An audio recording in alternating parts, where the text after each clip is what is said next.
Welcome back. మందుపాత్ర పేలుడులో ధ్వంసమైన బస్సు విడిభాగాల్ని అక్కడి నుంచి తరలిస్తున్నారు పోలీసులు. పేలుడు ధాటికి బస్ మొత్తం ధ్వంసమైంది. ఒక్కో భాగం ఒక్కో చోట పడిపోయింది. వాటన్నిటినీ సేకరించి లారీలో తరలిస్తున్నారు. మరిన్ని వివరాలు మా ప్రతినిధి అశోక్ అందిస్తారు. మావోయిస్టులు దాడిలో ధ్వంసమైపోయిన పోలీసులు ప్రయాణిస్తూ వస్తున్న బస్సును ఇప్పుడే లోయలోంచి పోలీసులు బయటకు తీసి దాన్ని బయటకు తరలించే క్రమంలో ఉన్నారు. మొత్తం ఒకసారి భారీ క్రేన్ ఒకదాన్ని తీసుకొచ్చి ఇక్కడ లోయలో పడిపోయిన అంత లోతులో పడిపోయిన ఆ బస్సు భాగాలను మొత్తాన్ని కూడా బయటకు తీసిన దృశ్యాలన్నీ కూడా చూడొచ్చు. తీసి లారీలో వేస్తున్న దృశ్యాలన్నీ కూడా చూడొచ్చు.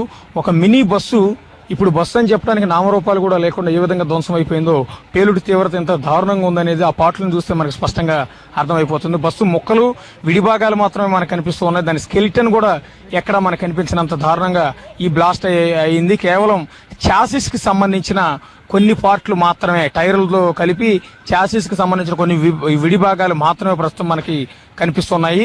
మొత్తం ఘటన జరిగిన ప్రదేశం నుంచి దాదాపు 500 అడుగుల దూరం వరకు కూడా లోయలో ప్రస్తుతం బస్సు విడిభాగాలన్నీ కూడా ఎక్కడికెక్కడ పడి ఉన్నాయి.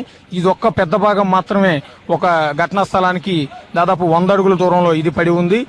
మిగిలిన భాగాలన్నీ చాలా దూరం వరకు పడిపోయి ఉన్నాయి. అట్లాగే ఆ పోలీసులకు సంబంధించిన బ్యాగులు ఇప్పటికీ కూడా ఆ బస్సు కింది భాగంలో వేలాడుతూ కనపడుతున్న దృశ్యాలన్నీ కూడా ఇక్కడ చూస్తున్నాం. లారీ పైకి ఎక్కించే ప్రయత్నాలు ప్రస్తుతం పోలీసులు అయితే ఈ బస్సుని చేస్తున్నారు. ఇక్కడ నుంచి తరలిస్తూ ఉన్నారు. పోలీసులకు సంబంధించిన దుస్తులు కావచ్చు, బ్యాగులు కావచ్చు, ఇతర వాళ్ళకి సంబంధించిన ఆయుధాలు కావచ్చు, అన్నిటిని కూడా ఇప్పుడే తరలించే పనిలో పడ్డారు. ఇంకా మరికొన్ని భాగాలను కూడా ఈ కింది వైపున పడిపోయి ఉన్న మరికొన్ని భాగాలను కూడా తరలించే క్రమంలో ప్రస్తుతం పోలీసులు ఉన్నారు. ఇప్పటివరకు మృతదేహాల కోసం గాలించారు.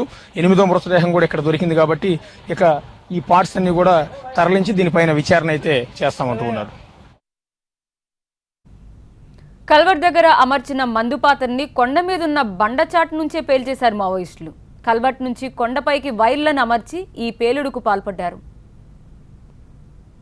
ఈ బ్లాస్ట్ చేయడానికి మావోయిస్టులు ఇదే ప్రదేశాన్ని సరిగ్గా ఎంచుకున్నారు. ఎందుకంటే బ్లాస్ట్ జరిగిన రోడ్డుకి ఈ పైన నేను కూర్చున్న ఈ ప్రదేశానికి దాదాపు 250 అడుగులకు పైగా ఎత్తులో ఉంటుంది. అది కూడా కొండ పై భాగంలో ఇది ఉండటం వల్ల దీన్ని సేఫ్ జోన్ గా ఎంచుకుని ఇక్కడ నుంచే బ్లాస్ట్ ఆపరేషన్ అంతా కూడా చేశారు. ఈ పెద్ద బండరాయి ఏదైతే కొండరాయి కనిపిస్తుందో దీని చాటునే మావోయిస్టులంతా కూడా కూర్చుని ఉన్నట్టుగా ఇక్కడ ఉన్న ఆనవాళ్ళని బట్టి మనం స్పష్టంగా అర్థమవుతుంది.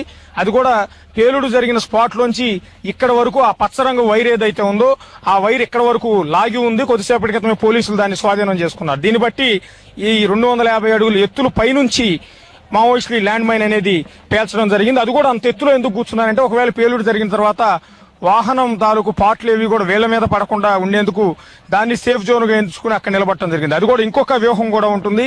అంత పైన రోడ్డు ఏదైతే ఉందో ఘటన జరిగిన ఆ ఘాట్ రోడ్డు, ఆ ఘాట్ రోడ్లో వెళ్తున్న వాహనం వీళ్ళకి స్పష్టంగా కనిపించాలి.